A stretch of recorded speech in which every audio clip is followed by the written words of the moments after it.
Parashat Yitro. Yitro, prêtre de Madian, beau-père de Moïse, apprit tout ce que Dieu avait fait pour Moïse et pour Israël, son peuple. Lorsque l'Éternel avait fait sortir Israël de l'Égypte, alors Yitro, le beau-père de Moïse, amena Tzipora, l'épouse de Moïse, qui la lui avait renvoyée. Il emmena aussi ses 2 enfants, et il fit dire à Moïse, « Moi, ton beau-père, Yitro, je viens à toi, avec ta femme, accompagnée de tes 2 fils. » Exode, chapitre 18. Rachi commente, « Yitro fit dire à Moïse, par un messager, « Si tu ne viens pas à ma rencontre, fais-le pour ton épouse.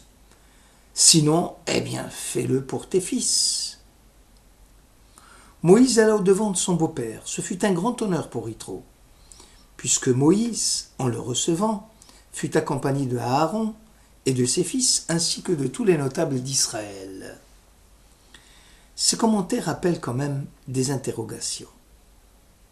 Que semble dire Yitro à son mandataire? Yitro était-il sensible à ce que l'accueil soit triomphal?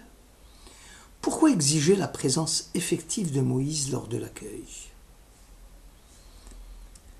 De plus, Yitro, quand il parle de ses petits-fils, il parle à la 3e personne. « Je viens à toi avec ta femme, accompagnée de ses 2 fils. » Ne serait-il pas plus judicieux d'écrire « Je viens à toi avec ta femme et tes 2 fils » Yitro, bien qu'étranger, eut le mérite de voir une section entière de la Torah porter son nom, et ce, à la suite. Le lendemain, Moïse s'assit pour rendre la justice au peuple, et le peuple se tint debout autour de Moïse, du matin jusqu'au soir. Yitro, voyant comme il procédait à l'égard du peuple, lui dit « Mais que signifie ta façon d'agir envers ce peuple ? Pourquoi sièges-tu seul et tout le peuple est stationné pour écouter ta procédure du matin jusqu'au soir ?» Yitro avait du mal à admettre que Moïse manqua ainsi de respect au peuple en étant assis alors que le peuple se tenait debout autour de lui. Comment Yitro peut-il être plus sensible au manquement au respect, beaucoup plus que Moïse lui-même, dont l'amour d'Israël était inestimable? Peut-on imaginer que l'homme de Dieu Moïse, celui qui fut qualifié de plus humble parmi les hommes, puisse manifester de l'orgueil, voire même du mépris ou de l'indifférence vis-à-vis de ses frères? Le traité Shabbat 31 rapporte: un étranger vint un jour se présenter devant Shamaï, en disant « Convertissez-moi au judaïsme, à condition de m'enseigner toute la Torah le temps que je me tienne sur un seul pied. » Shamaï le repoussa avec un vérificateur de poids et de mesure. L'étranger alla se présenter devant Hillel, qui consentit à le convertir en lui disant « Ce que tu ne voudrais pas que l'on te fasse, ne le fais pas à autrui. » C'est là toute la Torah. Le reste n'est que son commentaire. Va étudier. Pourquoi Hillel a-t-il enseigné à l'étranger sur le mode négatif? N'était-il pas plus juste de lui rappeler l'enseignement de Rabbi Akiva « Tu aimeras ton prochain comme toi-même » ? Ce récit talmudique rappelle étrangement la conversion de Yitro au monothéisme biblique. Yitro s'exclamera « Je reconnais à cette heure que l'Éternel est plus grand que tous les dieux » Exode 18. Selon Rachi, de là on apprend que Yitro avait connaissance de pratiquement tous les cultes idolâtres de son monde, car il les a pratiqués tous. Selon le Midrash Rabbah, Yitro faisait partie du triumvirat qui conseillait le pharaon d'Égypte concernant l'attitude à avoir à l'égard du peuple hébreu. Or, comme il avait pris ses distances en apprenant le décret pharaonique d'éliminer tout enfant mâle, ses fils auront donc le mérite de siéger dans la salle en pierre taillée, siège du Sanhédrin à Jérusalem. Yitro abandonna aussi ses dieux étrangers et vint se réfugier sous les ailes de la Providence. Yitro avait testé toutes les idéologies de son temps et les a repoussées une à une.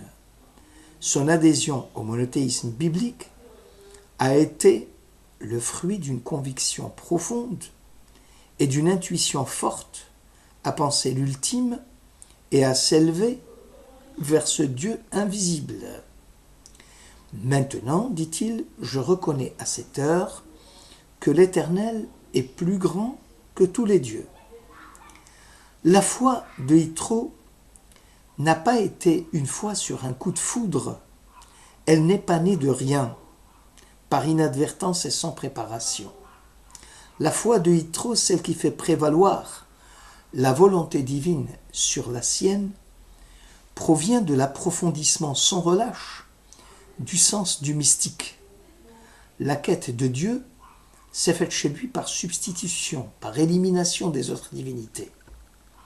Ce que Yitro a réalisé pour parvenir à la vérité divine s'est produit après un long processus de cheminement, d'hésitation, de reniement, car la foi est sensibilité, compréhension, engagement. Et ce n'est pas une chose aisée. Mes larmes, disait David, sont mon pain nuit et jour, tandis qu'on me dit toujours où est ton Dieu. Yitro va affronter l'épreuve de la recherche de Dieu avec courage, avec lucidité, avec sacrifice de sa propre famille. C'est ainsi qu'il va pouvoir saisir quelques lueurs de la présence divine. Il se méfiait de la foi qui se confond avec la bigoterie, l'arrogance, la folie ou la superstition. Dans l'éveil de son intuition religieuse, Yitro prend conscience du fait que Dieu, transcendant, est celui à qui la conscience reste ouverte. C'est la conscience que l'on soit obligé de répondre de notre conduite devant lui. C'est une exigence toujours en suspens, qui saisit l'âme et provoque la réponse chez l'homme. Quelque chose nous est demandé, mais quoi? Qui exprimera en mots, qui nous enseignera la voie de Dieu? Comment savoir si la voie que nous choisissons ou que nous choisirons est celle qu'il désire nous voir suivre? Ce cheminement de la foi est aussi la voie que le gentil avait choisie en demandant à Hillel de le convertir. Il avait une vague intuition religieuse de Dieu, mais il avait besoin d'un credo, d'un dogme, de moyens de s'exprimer et de règles de vie, car la certitude d'être exposé à la présence divine ne se réalise pas seulement par la contemplation esthétique, elle est suscitée par le besoin de vivre une vie, une manière digne de cette présence. Hillel ne pouvait répondre d'une manière positive, fais le bien, car les doutes et les hésitations de l'étranger faisaient que son intuition religieuse n'était pas encore une valeur sûre. Pour une bonne préparation à l'action, suite à une intuition, il y a lieu de commencer par « éloigne-toi du mal », le sour mera. L'étranger doit séparer le bien du mal pour que la piété ne soit pas un déguisement du péché. L'acte de distinguer est l'opération première de l'intelligence. On distingue entre le blanc et le noir, entre le beau et le laid, le bien et le mal, le juste et l'injuste. L'essence suprême du message biblique consiste à enseigner aux hommes le primat de cette distinction. Bien et mal ne sont pas des valeurs comme les autres. Le bien est appelé dans la Bible la vie, le mal est appelé la mort, La distinction entre bien et mal a valeur de distinction entre vie et mort. Or, Hillel insiste sur le début du verset « Sur mera, éloigne-toi du mal ». L'esprit juif voit dans le mal une tentation, un instrument, plutôt qu'une puissance. Or, l'objectif à atteindre, qui constitue à lui seul un programme de la vie honnête, est « fais le bien ». Va'aseh tov. La vraie manière de s'éloigner du mal est de faire le bien, d'aimer l'autre comme soi-même. Notre manière d'affronter le problème, c'est la mitzvah, cet acte humble, singulier de servir Dieu, d'aider son prochain, de se purifier soi-même, car la puissance du mal ne peut pas évincer la réalité du bien. Cette approche de la vérité était profondément ancrée chez Yitro. Il avait en lui un sens développé de la critique qui le poussait à extirper toute tentation du mal qui pouvait s'engouffrer dans le bien et le parasiter. Il se rapprocha de Dieu car il avait la volonté de briser les idoles qu'il avait adorées et en tant qu'iconoclaste, il garda intacte cette volonté féroce en lui et la protégera contre toute tentation au mal. Le sens de la critique, qui consiste à opérer des partages, des discernements, à porter des jugements, était très vif chez Yitro. Il était tour à tour censeur et juge, séparant le bon grain de l'ivraie, distinguant le vrai du faux, le bon du mauvais. Yitro ne comprenait pas que Moïse dédaigna à rendre une justice où les justiciables ne sont pas traités respectueusement.